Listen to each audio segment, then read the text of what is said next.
تحذير: هذا الفيديو يحتوي على وصفة مطبق روبيان ليست على الطريقة التقليدية، ولذلك وجب التنبيه. يابا شلونكم؟ بالبداية خلينا بس الصدرية مالتنا حتى نبلش بهاي الطبخة المرتبة. أول شي راح نبلش ببسطتين كبار من هذا البصل الأبيض، راح نقص من عندهم الأطراف، نقصهم بالنص، نقشرهم. هسه راح نشرحهم شرايح كلش خفيفة بهالشكل هذا. ممتاز. راح نشغل النار مالتنا ونخلي فوقها جدر صغيروني ونخليه شوية يحمى. خلي بيه كمية زيت مو هواية ولا شوية، يعني تقريبا شوية هواية على اساس يعني فهمتوا ايش قد شوية هواية. اتحداكم تعرفون ايش قد شوية هواية. هسه راح نخلي بيهم كمية البصل اللي ثرمناهم قبل شوية. فوقها راح نخلي طن ملح، حتى شنو هاي الملوحة تسحب الرطوبة من البصل يطلع الى برا ويبدي عندنا يتكرمل شوية شوية. راح نعطيه تقليبة سريعة. هنا احنا نسوي بصل مكرمل، راح اشوفكم طريقة شلون راح نسويها. نبدي نقلب على نار هادية، نقلب. بعد 5 دقائق شفتوا شلون صار؟ ذبل تماما وصار كلش شفاف. بعد نستمر بالتقليب وعلى نار هادية همينة. راح شلون صار لونه؟ هسه لونه يخبل، نقدر نخليه يتكرمل بعد اكثر، بس اني هذا هيك احبه. هسه راح اخلي فوقه شويه خل بلسمك، شويه بيه حموضه هذا الخل، حتى الحلاوه مال البصل يكسرها بالحموضه، يعطينا حامض حلو، فشي يخبل. هذه الوصفه تحب كميه ثوم هوايه، فراح ناخذ لنا 3-4 فصوص، راح نقص من عندهم هاي الاطراف القويه، ضربه خفيفه. هسه راح نبدي هاي شنو؟ وقعت. راح نبدي نقشرهم كلهم، بعدين نثرمهم ناعم. هنا عندنا شدة شبنت، راح ناخذ من عندها شوية، راح نقص هاي الأطراف الجوا، راح نشيلها ونذبها ما نريدها. نلزم الشبنت مالتنا بهالشكل هذا، سكينة تطخ ايدنا، وهسه راح نبدي نثرمها بهالشكل هذا. هذا التكنيك بالانجليزي يسموه رولينج جوب، حكي الانجليزي. المهم ثرموها شو ما كان بس تكون عندكم تصير ناعمة. هسه راح نجيب لنا جدر كبير، نخليه على النار، نخلي بيه كمية زينة زيت، نخليها تحمى شوية هواية زين. بسرعة راح نضيف كمية الثوم مالتنا، اريدكم تلحقوها بكمية شبنت، وراها تخلون شوية هواية كركم. تمام. ونخلي فوقها شوية بهارات مطبق روبيان اللي راح اعلمكم شلون نسويها هسه. راح نحتاج نسوي البهارات مال مطبق روبيان. ايش راح نحتاج؟ الهاون هذا راح نخلي بيه مايتين مال بصلة، انا استعمل هذا الاسود، ضربة خفيفة، نفتحهم نرجع نطلع من عندهم النوى اللي هذا يكون بالداخل حتى ما يصير عندنا مرارة بالبهارات مالتنا.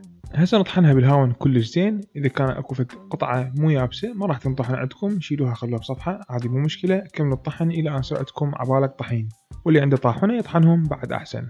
فوقهم راح نخلي 4-5 حبات من الهيل ونطحنهم همينة كلش زين بحيث يندمجون وما يبينون ابد.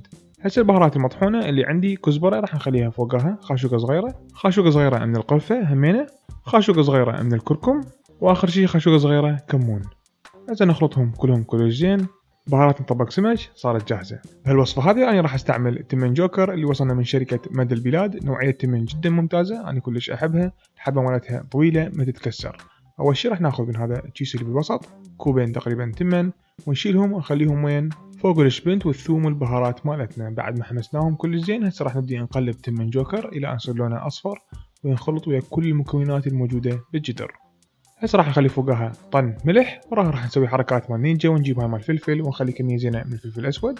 همين نسوي حركات مال نينجا، نرجعها مكانها. لا ما سوينا حركات مال نينجا شو نسينا.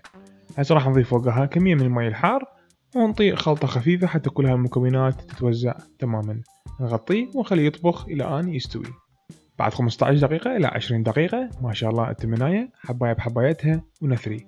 التمن مالتنا صار جاهز. ملاحظة احنا ما راح نسوي تطبيق واللي هو روبيان وفوقها تمن روبيان وفوقها تمن، احنا راح نسويها بطريقة شوية مختلفة على طريقة التقديم، تطلع عندنا احلى واكشخ، بس النكهات اوعدكم تطلع طيبة ونفسها.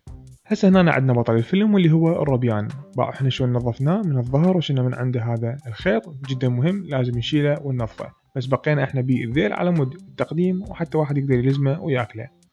حتى نسوي ستريتشنج للروبياناية مالتنا حتى يطلع شكلها بهالشكل هذا ومو هيك صغيرة ومقوصة.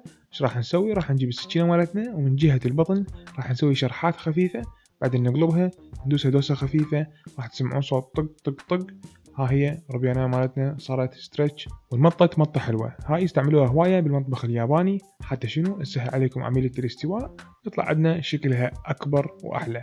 بعدها راح نخلي فوقها طن ملح، واكيد لازم نخلي فوقها ربع طن فلفل اسود، واني راح اخلي فوقها بهارات طبق روبيان، راح اخليها من ارتفاع حتى تتوزع عندنا على كل الاتجاهات. هسه اللي صار بالصفحات على التختة راح ارجع اقلب الروبيان عليه حتى شنو هاي الخلطة والتتبيلة كلها تشلب بالروبيان.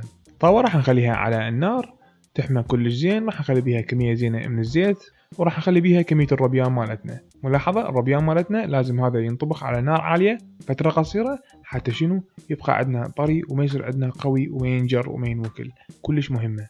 راح نعطيهم تقليبة سريعة بحيث من يبدي لونهم يتغير إلى البرتقالي معناته هم بدوا يستوون، تقريبا دقيقتين إلى 3 دقائق على هاي النار، ممتاز وجدا كافي. إذا تحبون نكهة الدخان حاولوا تسوون هاي الحركة بس ديروا بالكم ما تحترقون، هاي حتى يعطينا نكهة دخان للروبيان. هسه راح نجيب صحن التقديم مالتنا وراح نجيب التمن راح نخليه بصفة. بسم الله ناخذ لنا خاشوقة حتى نبدي ببناء الطبق. راح نحط لنا خط واحد من التمن. هسه راح نجيب البصل اللي كرملناه قبل شوية مع خل البلسميك وراح نخليه طبقة خفيفة فوق التمن. واكيد هسه راح نجيب بطل الفيلم. ايش راح نسوي؟ راح نخليه شد وحل، يعني هنا جهة ذيل بجهة، واحد عكس الثاني حتى يطلع عندنا شكله متناسق وحلو. انا احب اخلي كمية روبيان هواية حتى واحد يتونس بيها ويحس بالنكهة مو بس تمن. حتى تسوي ملاعب العيد هاي اللي احنا نحصلها بالمطاعم، راح نجيب لنا بصل الاخضر، راح نقص من عندها عودتين شوية حلوات مرتبات لونهم اخضر. نلزم البصلاية مالتنا بهالشكل هذا على الشكل طولي، وراح نجيب السكينة ودير بالكم على ايدكم راح نقصقصها بهالشكل هذا. راح نعطينا شرايح خفيفة طويلة وشوية بيها قوس. راح نشيلها ونخليها شوية بالمي، راح تتقوص بعد اكثر وتبقى عندنا فريش اطول فترة ممكنة. وقت ما نحتاجها راح نشيل الكمية مالتنا ونخليها على خاولي نظيفة تتنشف من عندها المي شوية، وراح نبدي نشيل من عند هاي الأوراق ونخليها فوق الطبق مالتنا ينطيها شكل يخبل ونكهة ممتازة. طبق روبيان صار جاهز. بسم الله خلينا نجربه. لا الدخلة ما كانت حلوة، عيدها. اوكي هسه احسن. بسم الله خلينا نجربها. اول شي راح نجرب شنو، ناخذ لنا شوية من التمن ناكله. نايس، تمن جوكر يخبل. راح ناخذ همنا بصل مكرمل ويا تمن.